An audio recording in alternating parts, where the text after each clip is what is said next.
Up next, Montgomery County's connection to the Smithsonian. Stay tuned.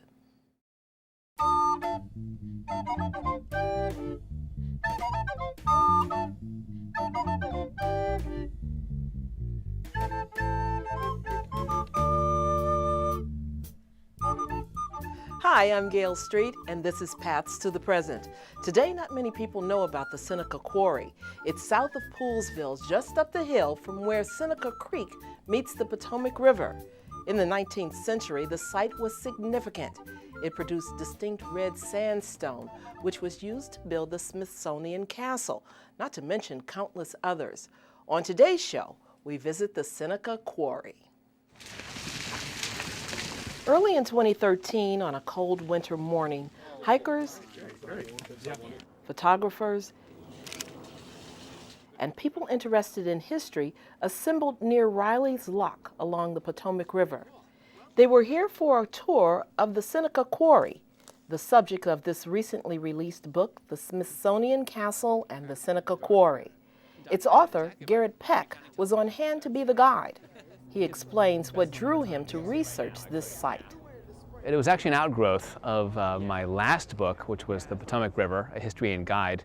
And in that book, I covered hundreds of sites along the 383 miles of the Potomac River. And this was the one site that I found that, gosh, there's not even a single historical marker for it. It's just there, lost in the woods. And it's so historically significant, but no one knows about it. It's just there. And a little bit of advocacy here. I mean, I really hope someday we can have like a visitor park, you know, a self-guiding hiking tour where you can put interpretive signs and so on. There's a lot of really cool stuff inside the quarry, and I think people will see today what a really interesting and cool site it is. Thanks everyone for coming here today. I'm thrilled we had such a great turnout. Our first stop, if you turn around and you'll see we are right at Seneca Aqueduct. This is a very, very unique structure here. For one, what do you think this thing is made out of? Exactly, it's Seneca sandstone, Seneca redstone, right? Quarried here, right? A few hundred feet away. As well, there's the lockkeeper's house right there, right? Guess what that's made out of? The same stone. So this whole section of the C O Canal, most of the locks, in fact, are made with Seneca redstone. And this is for a very good reason, because the quarry owner negotiated with the C O Canal company over the right-of-way that went through his property. And part of that agreement was that he would sell stone to the C O Canal company. Let me give everyone a few minutes, so walk around, take some photos, and we'll meet on the opposite side of the aqueduct.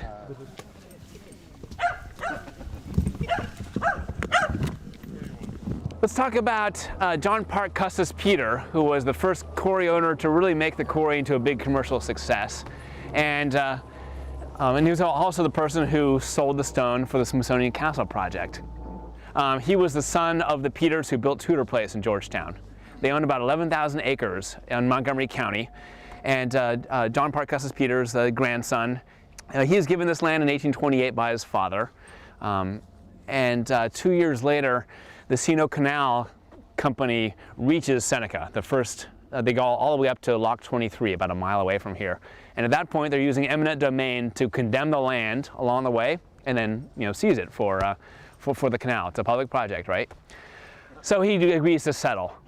And at this point, though, the C O Canal company offers him a huge benefit. First off, they say, since he owns the quarries that are right along here, we'll be glad to actually use your stone to build all the different locks, essentially between 7 locks and all the way up to what's now Brunswick. The other piece is what you're looking at right here. This is called the turning basin. This is not natural. This is man-made. This was 20,000 cubic yards of soil that they had to dig out to create a harbor right at the foot of the quarry. So this is actually a pretty good deal here for Peter, and I think he realizes this. And so he actually starts to buy more of the quarries further upriver as well. So he ends up owning the whole mile-length segment of the Potomac River right along here. But I think they had a case. Everyone, the Seneca stone cutting mill. Like something in Rome, ancient Rome. There was, in fact, a mill here that the Peters used for the Smithsonian Castle project. Where that was, we're not exactly certain. There are no quarry company records that survived, and no Peter family records of the quarry operations or anything, so, which is really a shame. So I had to piece together the history of it by finding archival stuff, by finding photographs. A lot of newspaper articles came in handy. And I found one newspaper article that talked about the Seneca Sandstone Company, which purchased the quarry from the Peter family right after the Civil War. So that company then capitalized itself, and they built the mill here in 1867, 1868. I found one newspaper article where they mentioned that they had quadrupled the size of the mill from the one that was here before. So I don't know, was this the original mill that the Peters had, or was that a different site? We just don't know. There's no record of the other mill that I've been able to find yet. Shall we go inside? And I'll give everyone a few minutes time to walk around and take some photos. So the building is in very poor shape. Yeah.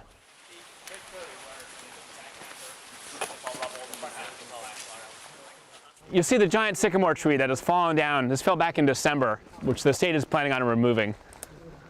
It's really a shame. I mean, every one of these trees at some point becomes a threat, poses a threat to the structure here. This is a one-of-a-kind building in North America. There's nothing else like this. And if we don't take care of it, I mean, 100 years from now, this will be gone. It'll be just a pile of rubble. I want to point out actually two pieces of historically important graffiti, because this tells us about when the Seneca Sandstone Quarry closed altogether. You see the name right there, L. Sager. And then he carved his name again, right there. But this time it says 1901, right next to it. Yeah, he was a quarry worker. He was the son-in-law of the last superintendent of the quarry, and a man named George Good. And he worked here at the mill. We have photos, a photo of him with a bunch of other quarry workers right on the outside. But I was able to piece together when the quarry actually closed based on the DC permit system, newspaper articles, and discussions of Seneca buildings in 1901.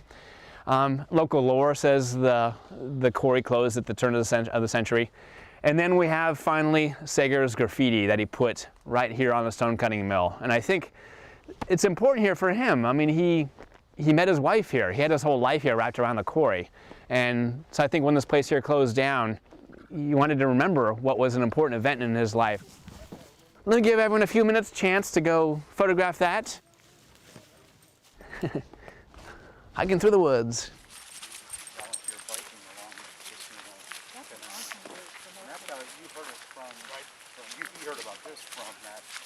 So if you look down, what do you see? What kind of plants do you see? There's daffodils growing and periwinkle, exactly. Those are domestic plants because there were once little houses that were right here. People lived in the quarry. And you'll see the turning basin is right there. So there would have been harbor facilities so they could upload the stone and so on, get supplies and whatnot. Whatever houses were here were probably wooden, and they're long since gone. You can probably see a bit of like a basement right there.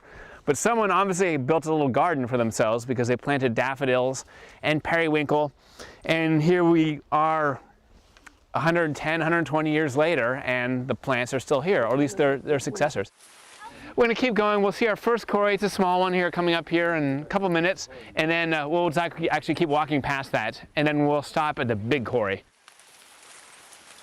Well, ladies and gentlemen, this is what we call the big quarry. This is the biggest of all the Seneca quarries. There's, a dozen quarries along the stretch of the Potomac River, but this is the very largest of all of them. So, and we actually have photos from the 1890s showing this quarry right here in action.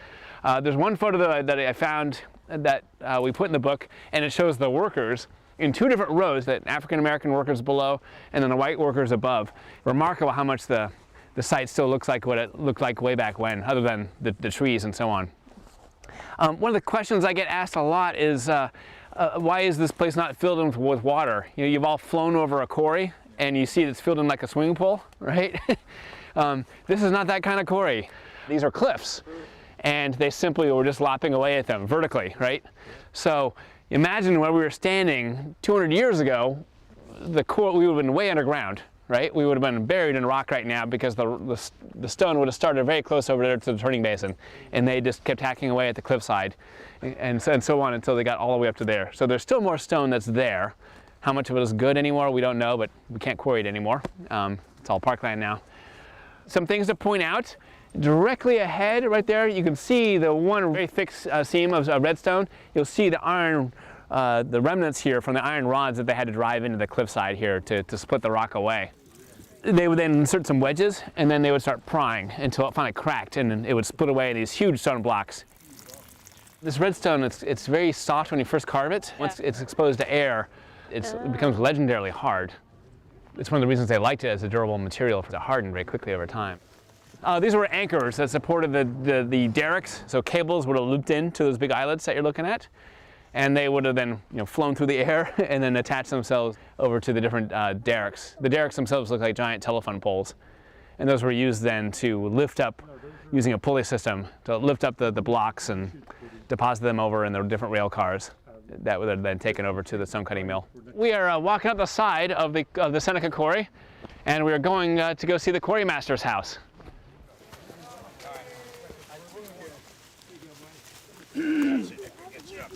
Okay? Good. This house that you see right here is the quarry master's house. You'll notice a couple things about it. For one, 2 front doors, right? It's a duplex, meant for 2 different shift managers for the quarry. So the house was possibly built as early as 1830. I think the most likely scenario was probably built by the Seneca Sandstone Company after the Civil War. That company bought the property from the Peter family in 1866 when they sold off the farm. So this house, though, is today lived in by Bob and Loretto Albiol, who restored it. Maryland has this program called the Resident Curatorship Program. There's about 80 or so houses like these around the state, whereby they take historic houses that are owned by the state and get someone to live in them. So someone then has the responsibility to take care of it and do the renovations and so on. You'll notice that there's a number of different types of stones on here, which is really cool. So in essence, you'll see there's some very, very large pieces that are all ashlar. They're very, very, very, very highly polished. You see on the left-hand side. You see other pieces that are small rubble and larger rubble pieces, which are, hand cut versus machine cut. So this gave them a way to show off what the quarry could actually do for their customers. We're going to walk over real quick over to that stone outcropping, and then we'll walk over to Bull Run. This is what the blocks look like after they were cut. And they would have been then lifted up here and then placed in the little trolley and sent down to the mill. You see how large those are? I mean, there's no way a person could ever pick these things up. These things weigh a couple tons. So, pretty remarkable. Now, if you go stand on here, look down the river. I mean, imagine when this quarry was operating, there weren't hardly any of these trees here at the time. So you could probably see all the way down to Washington, D.C. on a clear day, or at least see the top of the Washington Monument. Very last stop will be to see the Bull Run Quarry. And that's literally the quarry where they got the stone for the Smithsonian Castle. This is Bull Run. This is a natural creek, but there was once actually a road that connected all the way to River Road, and that was built by the Peters, because this was the main quarry. The reason that it goes so much into the earth is because it's man-made. And it goes up about 600 feet. So it starts, you see the C O Canal down there, about 150 feet down there, and then goes up there probably another 450, 500 feet. So pretty extensive. It's a large quarry. There were 15 or 16 different quarries all bid on the Smithsonian project. There were granite quarries, there were marble quarries, and so on. And then John Parke Custis Peter bid on it. The lowest bid up to him was the Quiet Quarry, which bid 40 cents per perch. A perch is a square foot. Peter bids 25 cents per perch, so significantly under the market. And of course the building committee went with that one because it was the cheapest one, right? So, but yeah, this is the site, this is it, where they got the Smithsonian Castle out of. So, once they built the Smithsonian Castle, that kind of started the 5-decade stretch of Victorian architecture in DC that went all the way to 1900. So all the buildings that were built in that segment, a great number of them have Seneca redstone in them. So as Knight Kiplinger likes to say, the Seneca redstone was the stone that built Victorian Washington.